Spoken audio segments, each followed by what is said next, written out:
Today we're covering one of my more out there AniTheories. So this is going to be the third AniTheory video. So these are going to be quite infrequent, but when they come, they should hopefully be interesting. And today's, I believe, is no exception. The idea that Cassie is an Elemist plant, or a kinder way to put it, Cassie is a figment of the Elemist. Now, before you say I'm an absolute nutter, firstly, yeah, but I think I have some good points here. And firstly, what does it mean to be a figment of the Elemist? When I read the Ellimist Chronicles, I came upon a particular section of the book where he first discovers the Andalites. What does he do? At that time, he's this big, godlike machine. And he takes a clone of an Andalite and, almost like a USB into a computer, he takes certain files that he wants from his overall database, puts it into that USB, jams that into the Andalite, wherever the USB port on an Andalite is, and puts all that stuff in there. But it's only a small section of what the Elemist is, sends that clone down to the planet to live its basic life. Let's read some quotes from the Ellimist Chronicles to give us more of an idea of what this is all about. I wanted a body. I wanted to go down to the planet below and fly, or at least walk free. It was not difficult, not really. I dispatched one of my drones down to the surface to take a sample of DNA from the sentient creatures down there. With that DNA sample, I easily grew a replica body.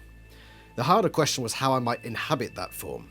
There was no chance, no possibility of using the creature's own biological brain to store all that I was. My own brain contained hundreds of times the data capacity of that simple organ. How to carry myself into the creature? I would have to edit my data, reduce it down to what mattered most, facts, images, memories that were most vital. It would mean that, for a while at least, there would be two of me, the complete unabridged Ellimist and a sort of sketch of myself. From time to time I would return to my other self in orbit and download all of my new experiences and memories. That other me was grateful, eager. That other me savoured every detail, felt the warmth of closeness. So what the Ellimist has done here, he's made this little clone, sent it off to this planet so that he could experience something that other than loneliness, because at this point in the story the Ellimist feels very lonely. That little clone occasionally comes back to the Ellimist and feeds all that stuff it's learned back into the grander Ellimist, and he feels that warmth and closeness. Now that's interesting, okay? When I read that book initially, I described it almost as the, what do they call it? The God thing, the God trilogy. Makes it sound like a book series. So you've got God, Jesus, and the Holy Spirit. The Holy Trio. Yeah, I forgot the exact name of it. It might be the Holy Trio. The troublesome trio of the holy kind. And it's very much like that. So Jesus, from what I know of Christianity, is a smaller, more compacted version of God in much the same way as the Ellimist Andalite clone is a replica of the larger Ellimist. That's what it seems like, which is why in the Bible Jesus talks to God even though he is God. Yeah, it works in a similar sort of way, and that's probably where the idea came from. You'd have to ask the authors. So how does this tie into Cassie being an Ellimist plant? So that's the background information. Let's focus on Cassie. Who is Cassie? Well, at the start of the series, she's this friendly, down-to-earth, nature-loving, everybody likes her. She's the friendliest of the lot, she's always got the best ideas, and just everybody thinks she's great. She is, at the start of the series, almost a classic Mary Sue. Of course, that changes down the line, and I love that character progression. She exemplifies all that is good. She cares about other people, she fights for other people, she cares about nature, wildlife, and all those other things. She is good. That's almost her place in the series. The moral standpoint. What is the Ellimist known for? He's like the opposite of Craig, who is pure evil and what have you. The Ellimist is the good one.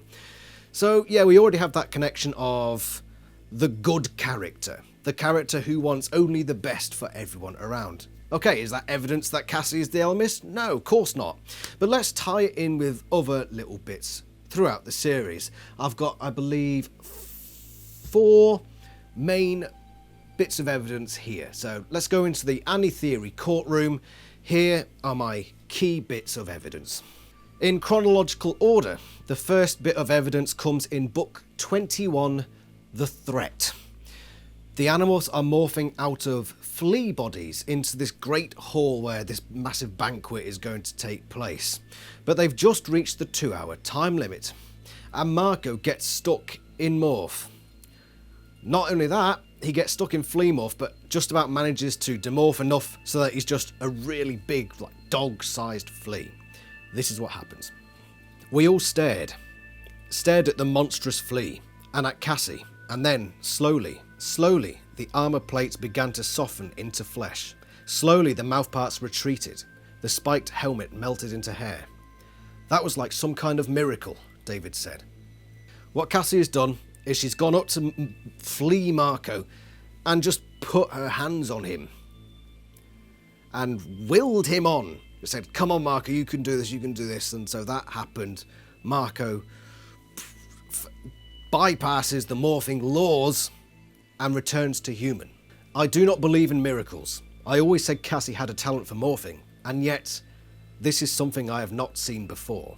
Even Axe is flummoxed by this. Now, there is an interesting point there that's strewn throughout the series, is this idea that Cassie is this excellent morpher, that she has this sort of natural gift. Why would Cassie, how would that connect her to the Elemist? Well, let's have a think about it. Who kick-started the Andalites into this new advanced race? It was the Elemist. So already, if Cassie was part Elemist, she would have that almost natural connection to the Andalites, because he has all that experiences of being with the Andalites from the start to where they are now. And if Cassie is a figment of him, maybe some of that Andalite stuff is left over in her. Possible. But this act is described as miraculous. Almost unheard of. In fact, completely unheard of. Is this the only time that Cassie does something that is unheard of? No. The second in the chronological order is probably my weakest bit of evidence here, but it comes in book 29, The Sickness. And again, it links her to the Andalites and whatever have you. Okay, so Axe is suffering with his Tria gland, and Cassie performs brain surgery on him. Now, of course, there is Aftran there who goes into Axe's head and tries to tell her where it is, but the fact that she's got the mechanical skill, the technical skill, to get in, take that Tria gland out, and fix Axe up and he's all hunky-dory, even though she's not a brain surgeon, and she admits in that book that she's got no sort of skill for that sort of thing. So even if Aftran's in her head saying, it's somewhere near the back, that wouldn't explain how she can perform brain surgery successfully. You need years and years of training to do that sort of stuff. And yet Cassie, not a problem. Couple of vague instructions, yeah, fiddly-dee, off you gee, right? How does she do that? It's almost miraculous, wouldn't you agree? Then again, this is my weakest bit of evidence because the plot for 29 was a mess from start to finish. So I'm not surprised that it went that way. Overrated book, in my opinion. Go see my top 5 overrated books list. You might see that one on there. My third evidence comes from book 34, The Prophecy. The Animorphs and Aldrea, whose Ixilla is in Cassie. I wonder why. Let's firstly cover that little bit. Okay, so Cassie would have this sort of distant thing with the Andalites, if she's part of the Elemist and he's helped the Andalites and what have you. Why is it that Aldrea chooses her rather than Toby or Rachel or Jake or any of those other characters? She just goes into Cassie. Why does she go into Cassie? Does make you wonder if she's got this connection to the Andalites, but also a connection to the Hawk-Bajir. What makes me say that? Well, that comes into another theory, because remember how the planet that Tumen originally came from was called Ket. So this planet called Ket, and then the Ellimist later down in the story, in book 13, helps rescue Ket, who then gives birth to the new seer. Is it coincidental? I mean, it could be, but remember, these authors, these weren't ghost-written books. Neither 13 or the Elemist Chronicles were ghost-written books, so they've deliberately chosen the word Ket. And of course, I don't think they'd have forgotten that they've got a character called Ket. There are so many intertwining AniTheories here. So not only is Cassie distantly interlinked with the Andalites, because she might be part of the Ellimist and started the whole Andalite advanced movement thing, but also she's tied with the Hork-Bajir, who the Ellimist has also been fiddling around with, and she has a close affinity to the Hork-Bajir. She works with the Hork-Bajir, and I again think this comes into another AniTheory, that the Ellimist guided the birth of the Hork-Bajir and then later their salvation.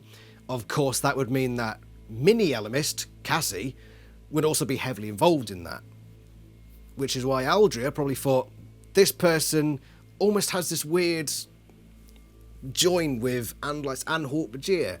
I'm Andalite and Hork-Bajir Nothlit. Go for that one. That explains why Cassie would be taken in book 34. But that's not the main evidence here. The main evidence comes later on in the book, okay?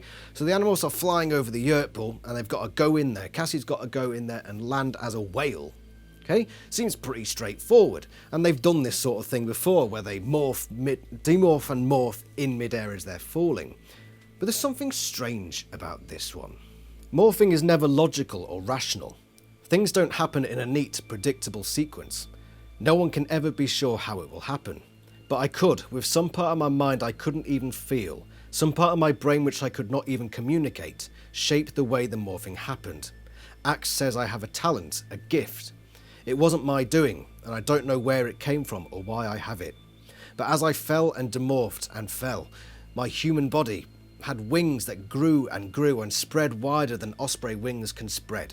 And then, only 30 metres above the Yurt Pool, I began to morph to whale. My feet twined together like fast-acting ivy, or spaghetti twirled on a fork. They melted and fused, and my flesh grew thicker, fatter, and still I kept the wings.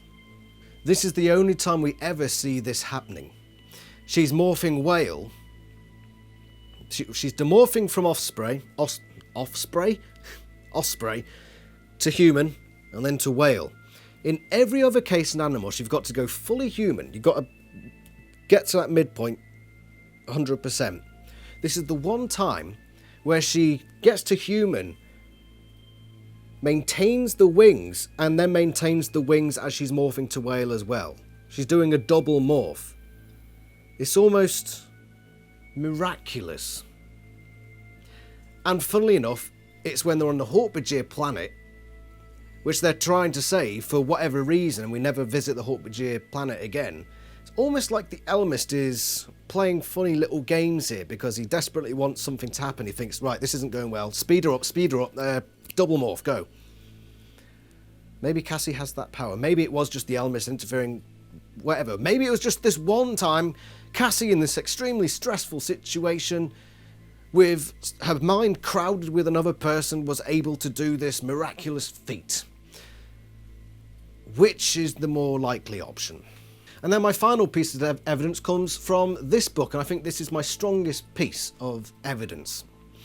The Animorphs have been zapped back, not necessarily back, but into a new reality, where they never come across Elfangor's crashed ship, and they just crack on with life as if it were normal. The Yeerk invasion is still going on.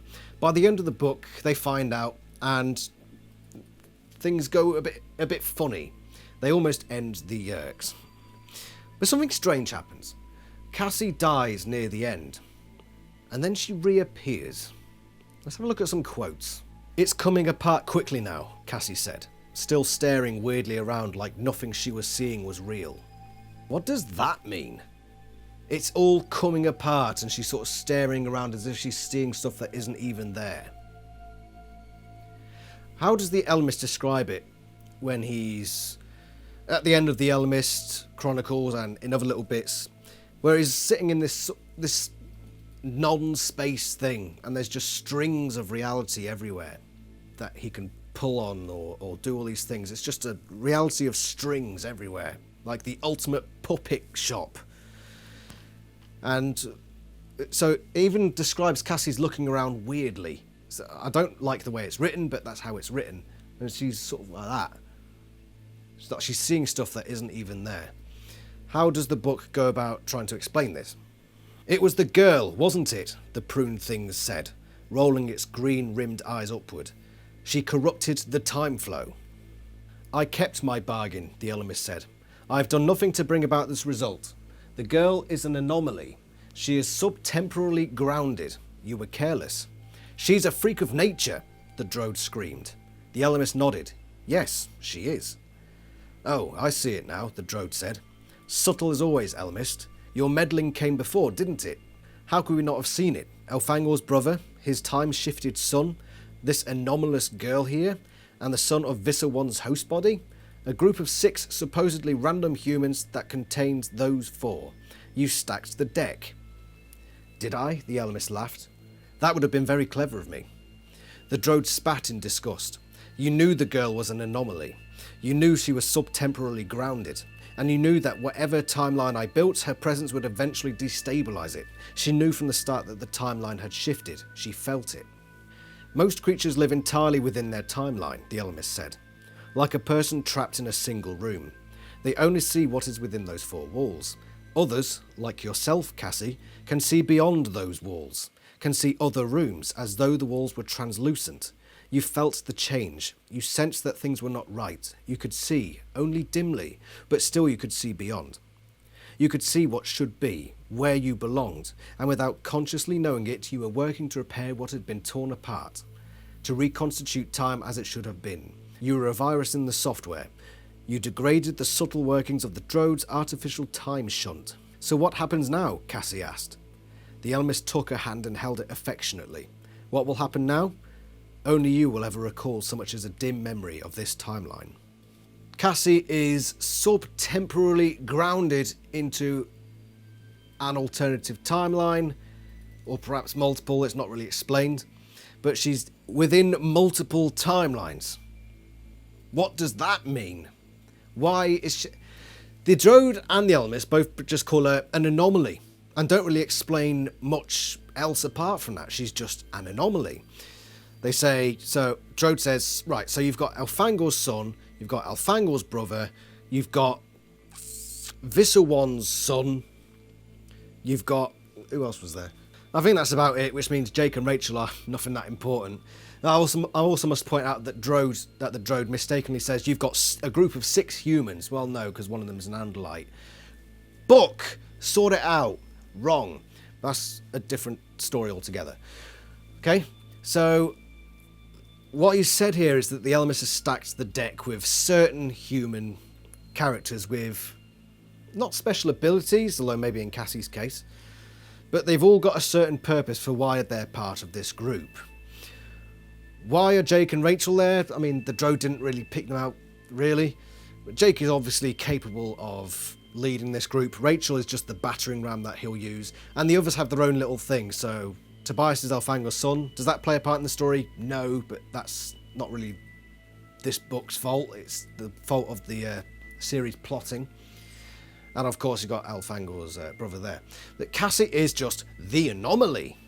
What does the anomaly mean? You tell me. This is what AniTheory is all about.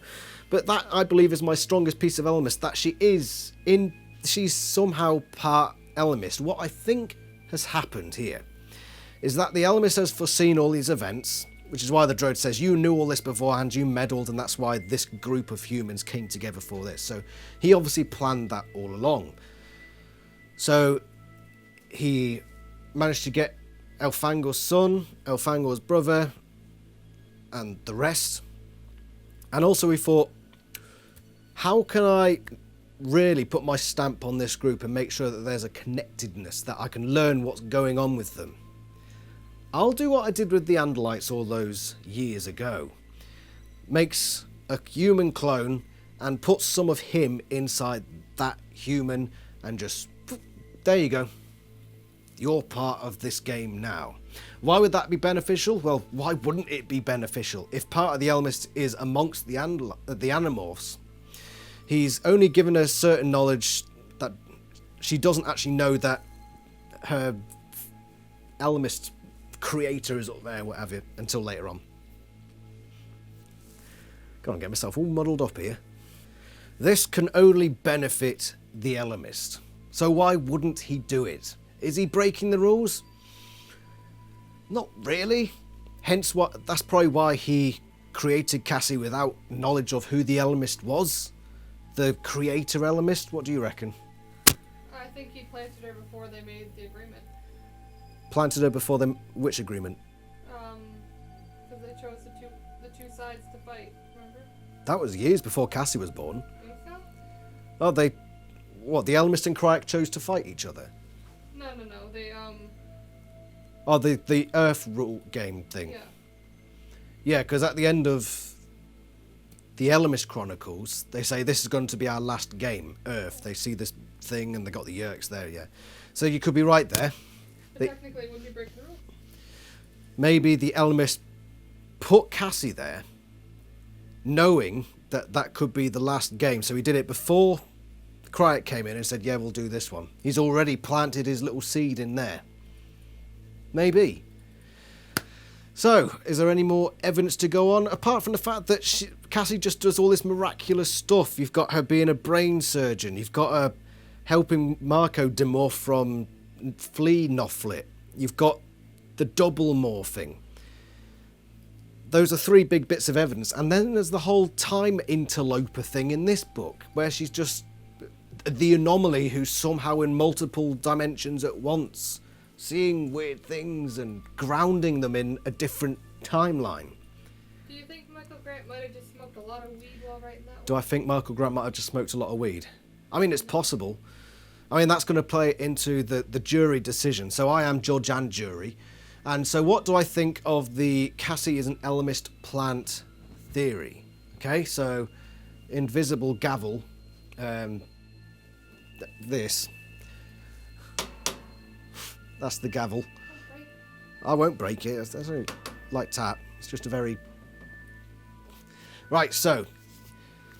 the theory that Cassie is an Ellimist plant, given the weight of evidence... Now remember how courtrooms work. It has to be beyond a reasonable doubt, my dear.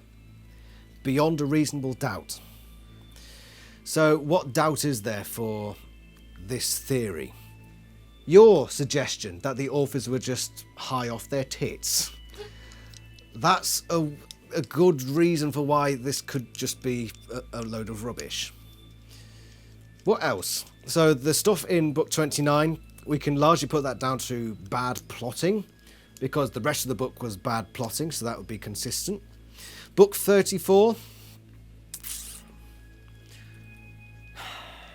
What would we expect? There's no real explanation for that, apart from maybe because she's got Aldrea, she's got two minds, and I mean, that's possible.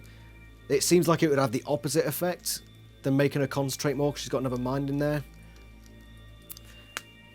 The flea thing might have been just giving that marker that extra bit of willpower to get over it, but I don't know. It's almost like she planted her hands on him and started, and then this one where she's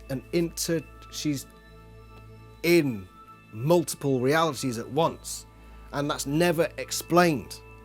Tie that in with these other bits of evidence, these miracles that she somehow performs. Take into consideration as well that we know that the Elemist is capable of doing this. It lines up, it makes sense, but is that beyond a reasonable doubt? What do you reckon? What if you were on the jury right now, Pebble? Sounds very plausible. Sounds very plausible, but is it beyond reasonable doubt? It's a difficult one, this, isn't it?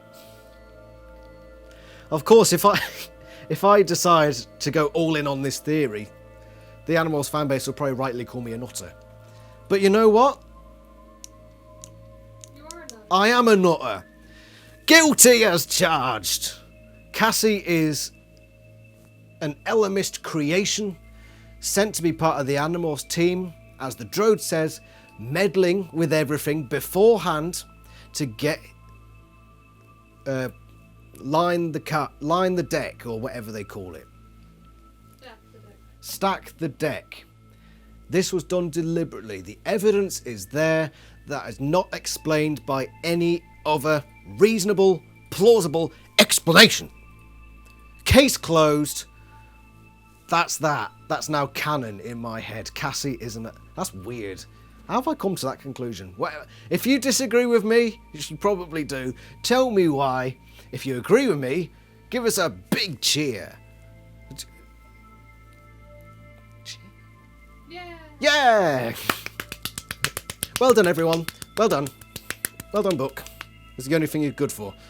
I wasn't a great fan of that one. Anyway, yeah, thank you very much. This has been AniTheory. I can't believe I came to that conclusion, but what other explanation is there? Anyway, thank you very much for watching. I shall see you for the next one. Have a lovely day, and goodbye. See ya.